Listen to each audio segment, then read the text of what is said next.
tayo din ay tinatawag ng Diyos ayon sa kaniyang pamantayan at hindi ayon sa pamantayan ng tao. Sapagkat kung tao ang susundin sa pamantayan, babagsak tayo at mawawala ng saysay at kabuluhan ang ating buhay. Pero sa pamantayan ng Diyos, pinipili niya ang mas mahihina upang ang Diyos ang kanilang maging kalakasan. Pinipili nila yung mayroong kababaang loob upang ang Diyos ang kanilang dalin at ipagyabang. Pinipili ng Diyos ang mga dukha at aba upang ang Diyos ang kanilang maging sandigan at maging pundasyon ng pananampalataya at buhay sa araw-araw. Sa totoong buhay, wala tayong pwedeng ipagyabang sa harapan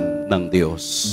Sana tayo po na tinatawag din sa araw-araw ay matutong tumingin sa biyaya at pagpapala ng Diyos. Pagpalain tayo ng poong may kapal.